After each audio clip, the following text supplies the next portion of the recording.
dans le ciel. Il avait un évangile éternel pour l'annoncer aux habitants de la terre, à toute nation, à toute tribu, à toute langue et à tout peuple. Il disait d'une voix forte, « Craignez Dieu et rendez-lui gloire, car l'heure de son jugement est venue. Adorez celui qui a fait le ciel, la terre, la mer et les sources d'eau. » Un deuxième ange le suivit. Ça va être bon, merci pour cette lecture dans le nom du Seigneur Jésus, Yeshua, Mashiach. Oui, nous sommes dans une nouvelle étape de ce chapitre 14. Le verset 6 nous parle d'un autre ange. Pourquoi un autre ange ? Eh bien parce dans un chapitre précédent, un des chapitres précédents, sans doute le chapitre 9, la Bible nous parle d'un autre ange. Oui, c'est le chapitre 8 et le verset 13. Chapitre 8, le verset 13, la Bible nous dit « Et je regardais et j'entendis un ange volant au zénith en disant à grande voix, « Malheur, malheur, malheur à ceux qui habitent sur la terre, à cause des autres sons de trompette que les 3 autres anges sont sur le point de faire retentir. » Oui, dans certaines lectures, c'est marqué, c'est dit un aigle. Et donc, au chapitre 14, la Bible nous dit un autre ange. Un autre ange qui volait au zénith, donc au milieu ou plus haut des cieux. Donc, on nous parle d'un autre ange après celui qui a annoncé les malheurs sur la terre. On parle ici d'un autre ange. Pourquoi parle-t-on d'un autre ange ? Pourquoi parle-t-on des anges qui annoncent, qui proclament, qui disent des choses à haute voix? Eh bien, pour comprendre le sens de leur action, il faut d'abord aller dans le livre de la Genèse, au chapitre 6. Livre de la Genèse, chapitre 6, le verset 5.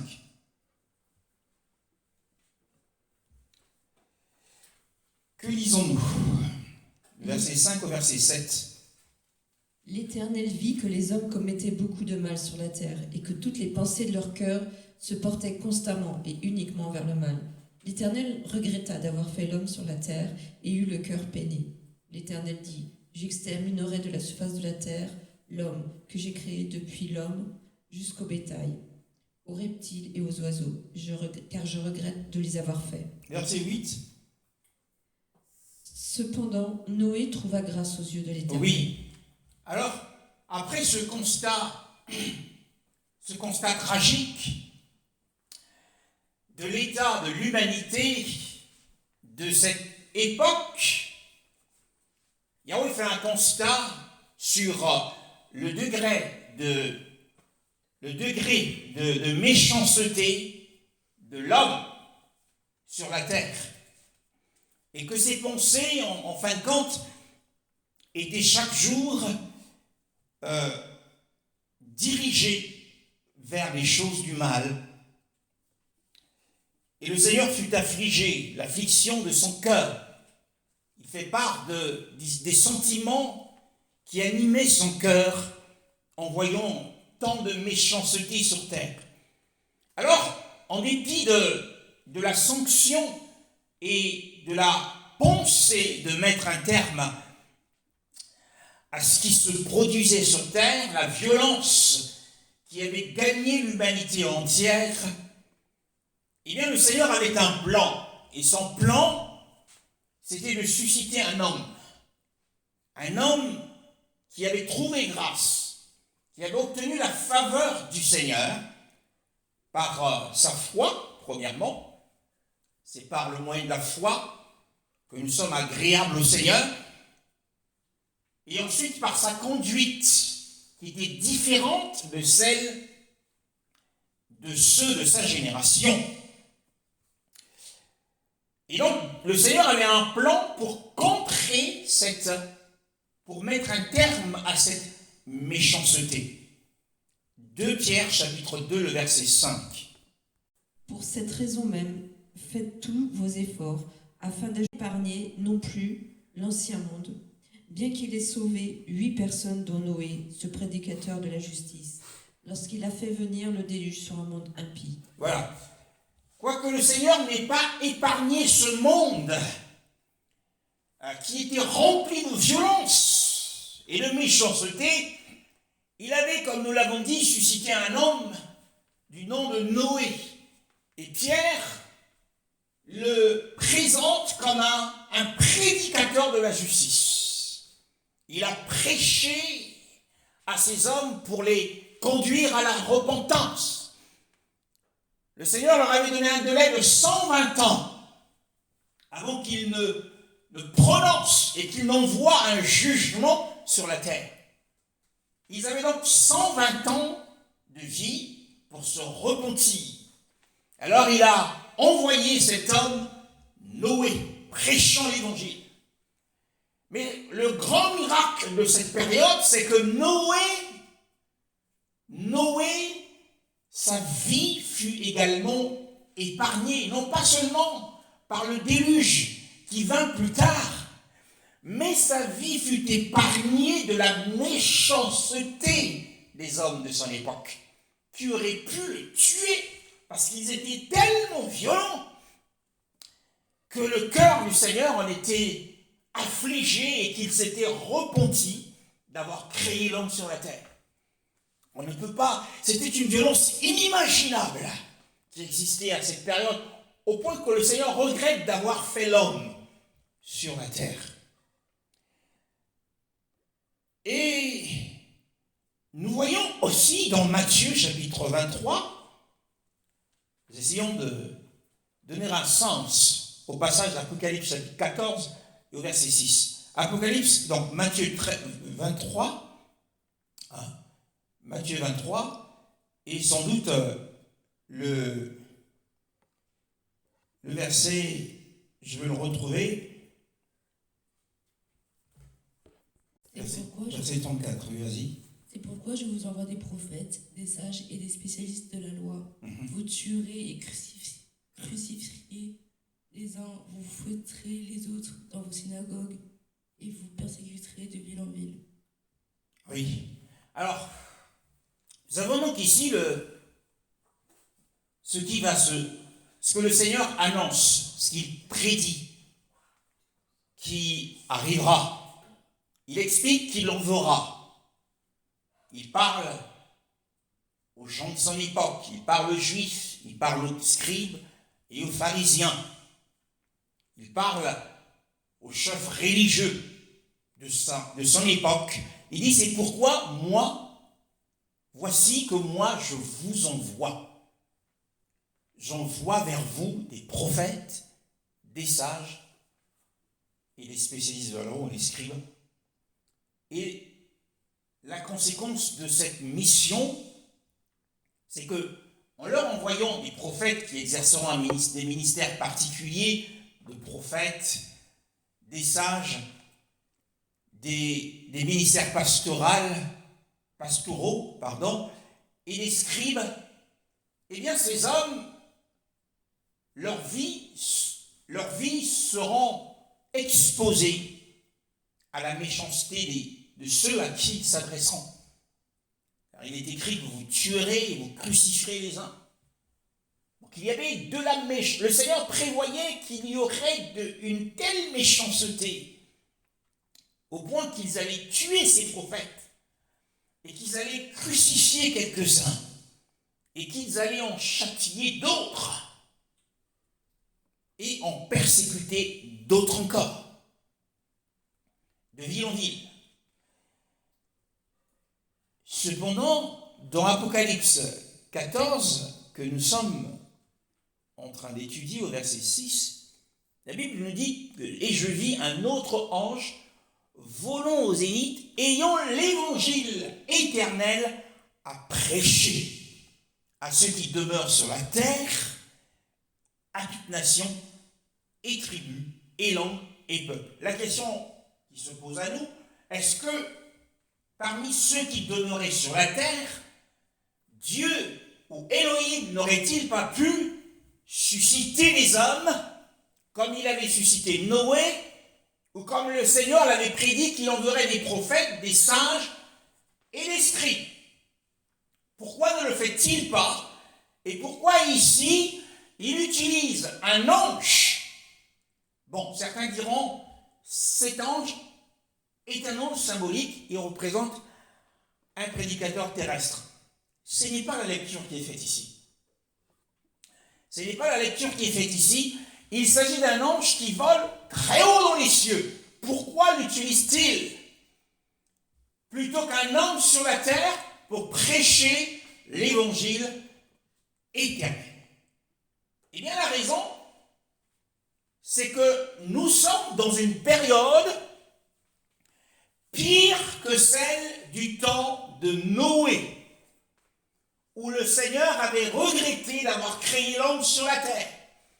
Donc les hommes de l'époque où l'ange est en train de prêcher dans les airs est un temps où la méchanceté des hommes était telle que le Seigneur était obligé de changer de plan.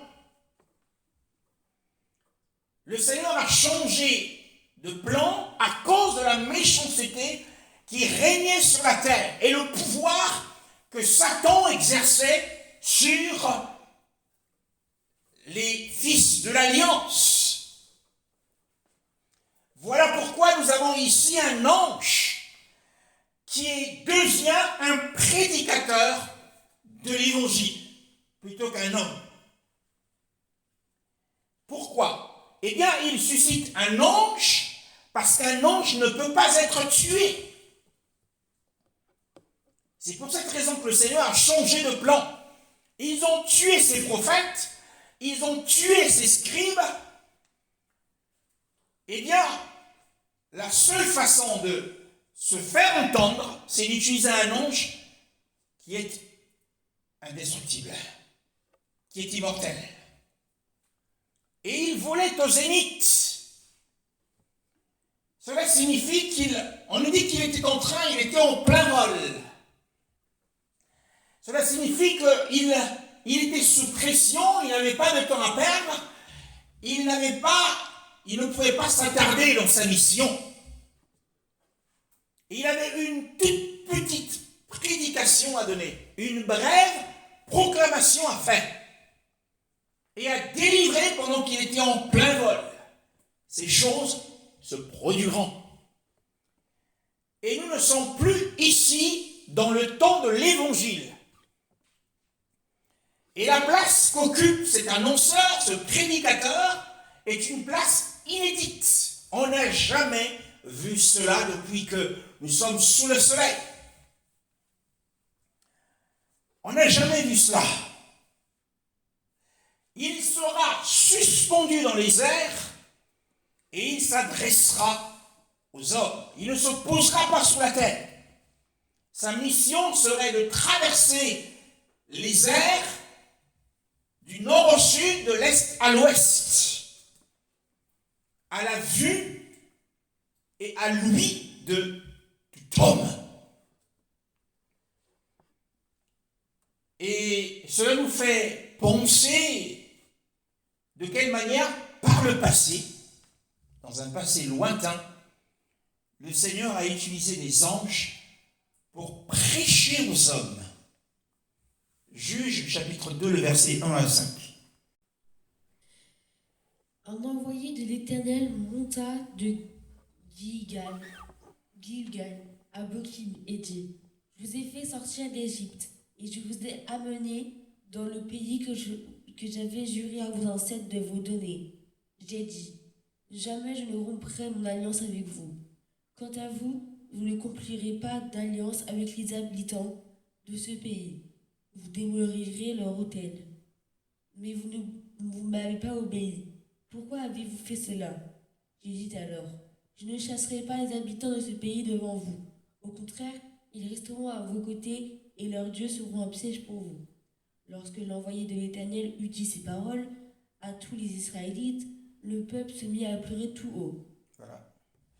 Ouais, donc oui, dans ta version, il est dit l'envoyé de l'Éternel, mais c'est l'ange de Yahweh dans ma version. L'ange de Yahweh. Donc le Seigneur, à cette période, utilisait aussi les anges, puisque le livre des Hébreux nous dit au sujet des prédicateurs anges, Hébreux chapitre 2, le verset 2, car si la parole prononcée par le moyen des anges était devenue ferme, par le moyen des anges, pas seulement de l'ange de Yahweh dans le livre de l'Exode, au moyen des anges. Donc le Seigneur, par le passé, a utilisé des anges prédicateurs, comme nous venons de le voir, qui annonçaient des jugements, qui annonçaient aussi des bonnes nouvelles, comme par exemple dans Genèse chapitre 16, le verset 7 et le verset 10 à 11. L'ange de l'Éternel la trouva près d'une source d'eau dans le désert, près de la source qui est sur le chemin de Shur. Verset 10. Puis l'ange de l'Éternel lui affirma, je multiplierai ta descendance. Elle sera si nombreuse qu'on ne pourra pas la compter. L'ange de l'Éternel lui dit, te voici enceinte, tu mettras au monde un fils, à qui tu donneras le nom d'Ismaël, car l'Éternel t'a entendu dans ton malheur. Donc, nous voyons ici que Yahweh a utilisé un ange, bien que ce soit l'ange de Yahweh, s'agissant de notre Adonai Yoshua, mais dans l'Ancienne Alliance, il se servait bel et bien des anges, comme nous le voyons encore dans Genèse 22, le verset 11, ensuite le verset 15 à 16. Alors l'ange de l'Éternel l'appela depuis le ciel et dit, Abraham, Abraham. Il répondit, me voici. L'ange de l'Éternel appela une deuxième fois Abraham depuis le ciel. Il dit, je le jure par moi-même, déclaration de l'Éternel, parce que tu as fait cela et tu n'as pas refusé ton fils unique. Voilà, donc voilà, nous avons la confirmation que par le passé, le Seigneur s'est servi des anges pour délivrer des messages. Donc la scène qui se produit devant nous dans Apocalypse chapitre 14, en soi, est bien scripturaire. Ça pose les bases de ce que nous sommes en train d'enseigner. Le Seigneur emploie les anges pour délivrer des messages. De la même manière ici, un ange du haut du ciel délivre un message. Et son message, c'est quoi? Eh bien, la Bible nous dit que c'est l'évangile éternel qu'il prêchait. Alors, l'évangile mentionné ici, comme je l'ai dit au tout début, n'est pas notre évangile, n'est pas l'évangile dans lequel nous sommes. Alors, c'est quoi l'évangile dans lequel nous sommes? Ici, on parle de l'évangile éternel. Et quel est notre évangile à nous? Eh bien, Actes chapitre 20, le verset 24 nous dit dans quel évangile nous est prêché, quel évangile auquel nous croyons. Mais je n'y attache aucune importance et je ne considère pas ma vie comme précieuse, pourvu que j'accomplisse avec joie ma course et le ministère que le Seigneur Jésus m'a confié. Annoncer la bonne nouvelle de la grâce de Dieu. Voilà, annoncer la bonne nouvelle de la grâce de Dieu, dans ma version, rendre témoignage à l'évangile de la grâce d'Élohim. Donc nous sommes sous l'évangile de la grâce d'Élohim et non pas sous l'évangile éternel. Nous verrons la différence. Nous sommes donc sur l'évangile de la grâce de Dieu. Et si nous retournons dans Apocalypse chapitre 14, eh bien nous constatons qu'il s'agit bien d'un évangile éternel à prêcher à ceux qui demeurent sur la terre, à toute nation, tribu et langue et peuple. Donc tous sont concernés par cet évangile. Et cet évangile est un appel. Hein. En quoi est-ce qu'il diffère de l'évangile de la grâce d'Élohim? Parce qu'il est un appel à la crainte et un appel à l'adoration. L'évangile de la grâce de Dieu ou de la grâce d'Élohim est un évangile qui doit être prêché au nom du Seigneur Yahushua pour le pardon des péchés des hommes. Cet évangile sur le pardon des péchés sera prêché à toutes les nations. On va le découvrir. Et il leur dit, ainsi il est écrit, et il fallait que cela arrive, que le Messie souffrirait et qu'il ressusciterait le 3e jour, et que la repentance et le pardon des péchés seraient prêchés en son nom à toutes les nations, à commencer par Jérusalem. Voilà, c'est ça la bonne nouvelle. La repentance et le pardon des péchés seraient prêchés. Donc la prédication de l'évangile est basée sur la repentance et le pardon des péchés. Tandis que dans la question de l'évangile éternel, nous avons l'appel ici, ce n'est pas la repentance, mais l'appel ici, même si la repentance est implicite, l'appel ici, c'est la crainte et l'adoration de toute nation, tout peuple, toute tribu, et toute nation, toute tribu, toute langue. Voilà la différence. Donc la crainte et l'adoration ne sont pas à proprement parler l'évangile de la grâce ou la bonne nouvelle. La bonne nouvelle, c'est que nos péchés qui nous ont tant accablés, la culpabilité que nous avions, ont été pardonnés en son nom, dans le nom de Yahushua, par le sacrifice qu'il a accompli à la croix. Luc nous parle bien de sa mort et de sa résurrection. Hein.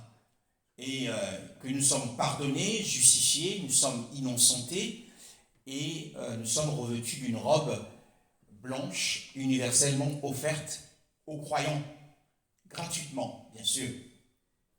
Et ici, il y a une exigence à craindre, une exigence à adorer le Seigneur. Donc, ce qui n'a absolument rien à voir avec l'évangile. Et donc, de quoi parle-t-on? Eh bien, cela, en fait, l'appel ici, qui est implicite, il est implicite au royaume de 1000 ans du Seigneur qui vient. Et ce royaume, puisque dans cet évangile éternel, le verset 7 disait, disons à grande voix, craignez Elohim et donnez-lui gloire. Pourquoi? Parce que l'heure de son jugement est venue. Dans l'évangile, nous le verrons, ce n'est pas le jugement. Dans l'évangile de la grâce de Dieu, ce n'est pas le jugement. L'heure de son jugement est venue. Et donc, ce qui va précéder l'instauration, l'implantation du royaume de 1000 ans sur la terre, ce sont les jugements du Seigneur, notamment la grande tribulation, bien-aimés dans le Seigneur. Et donc ici, l'appel est donné à toute nation, à toute langue, à tout peuple, à toute tribu, et celui qui répondra favorablement au message de l'ange, eh bien celui-là, le bienheureux Sauveur, Yahushua, lui ouvrira les portes du royaume de 1000 ans. Et celui-là deviendra une brebis du Seigneur, bénie de son Père, selon Matthieu chapitre 25. On va lire ces paroles. 33, 34. C'est ça. Il mettra les brebis à sa droite et les boucs à sa gauche. Alors le roi dira à ceux qui seront à sa droite, « Venez, vous qui êtes bénis par mon Père, prenez possession du royaume qui vous a été préparé dès la création du monde. » Voilà. Alors les brebis ici, dans ce cas de figure, ce ne sont pas les chrétiens, mais ce sont les hommes parmi les nations, les peuples, les tribus, les langues, qui auront répondu favorablement au message de l'ange avant le jugement de la grande tribulation. Et cela après avoir fait du bien aux saints, c'est notamment aux Juifs de cette période, eh bien, ils auront accès au royaume en tant que nation. Ce n'est pas les chrétiens ici. Matthieu 25, nous aurons l'occasion de développer cela, mais les brebis ici, ce n'est pas les chrétiens. Les chrétiens, mais ça c'est d'autres, ce qu'on appelle les justes ici, les justes. D'ailleurs, il y a les nations, en France, il y a cette appellation, ce titre qui est donné à ceux qui ont fait du bien aux Juifs. Et c'est ce qui sera à ce moment-là. Ceux qui répondront à l'appel de l'ange seront bénis de son Père. Quand le Seigneur vient là, comme ça, pour juger les nations, ça c'est le jugement des nations, ce n'est pas le jugement de l'Église. Il vient pour juger les nations. Et quand le Fils humain viendra dans sa gloire, accompagné de tous les saints, de ses saints anges, alors il s'assiera sur le trône de sa gloire. Et toutes les nations seront rassemblées. Ça, c'est le jugement qui aura lieu juste après la grande tribulation, avant l'entrée dans le royaume de 1000 ans. Donc les saints seront déjà ressuscités, ils auront passé le festin de noces avec le Seigneur, et ils viendront, ça c'est le retour visible du Seigneur. Et ceux qui sont appelés les brebis, ce sont ceux parmi les nations qui auront accepté le message de l'ange et qui auront épargné, parce que la grande tribulation concerne principalement Israël, ils auront épargné les Juifs. Et ils seront appelés bénis de son Père, et en tant que nation, ils entreront dans le royaume de 1000 ans. Voilà, donc on aura l'occasion, on n'a pas encore étudié ça ensemble, l'occasion d'étudier Matthieu 25, le trône de gloire. Ça n'a rien à voir avec le jugement des saints. Le jugement des saints ne se fera pas en public, ça sera dans les cieux. Ça ne sera pas aux yeux de toutes les nations. Ça sera le tribunal, ça s'appelle le tribunal du Christ, ou le tribunal du Mashiach. Ça n'a rien à voir. Et ça sera un siège. Ici, on parle de trône. Donc, il est déjà sur son trône pour prendre possession de son royaume. Et le jugement des saints a déjà eu lieu avant cela. Donc, voilà, en ce qui concerne cette partie de la parole. Donc, ils jouiront pleinement du royaume, et par la suite, ils s'en iront à la vie éternelle. Puisqu'il est dit, vous qui êtes bénis, de mon Père, recevez en héritage le royaume qui vous a été préparé dès la fondation du monde. Béni soit le Seigneur. Donc le message de l'ange dans Apocalypse chapitre 14 concerne principalement ceux qui habitent sur la terre. Donc nous sommes dans une période, encore une fois, qui n'est plus la période de la grâce d'Élohim, qui n'est plus la dispensation de la grâce. Nous ne sommes plus dans la dispensation de la grâce. Et nous allons le voir, parce que la dispensation de la grâce ne parle pas de jugement. C'est la miséricorde. Nous sommes au temps de la miséricorde de Dieu. Et la Bible dit que parmi ses habitants, donc en fin de compte, ceux qui auront cru, et ils seront épargnés au retour du Seigneur, ils seront épargnés. Voilà, nous avons vu dans Matthieu 25 son retour. Ils seront épargnés et deviendront les nations de la terre millénaire. Voilà. Et au verset 7, la Bible nous dit que l'ange a dit à une grande voix, pourquoi a-t-il crié? Eh bien, pour se faire entendre, tout simplement, pour se faire bien entendre de toutes les nations, parce que sa proclamation embrasse non pas Israël, mais toutes les nations, comme il a été dit, toute langue, toute tribu et tout peuple. Et donc le sens de son message, de son appel, c'est, nous l'avons dit, c'est l'adoration. Mais adorer qui? Qui vont-ils adorer? Craignez Yahweh Elohim et donnez-lui gloire, parce que l'heure de son jugement est venue. Et adorer, insiste-t-il,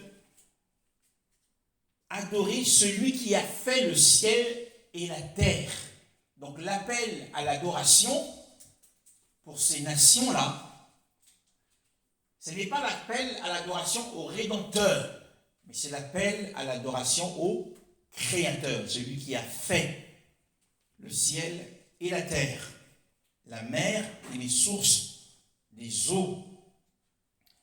Et donc cette adoration doit être fondée sur la crainte. Pourquoi? Eh bien parce que le Seigneur est sur le point de frapper ses ennemis.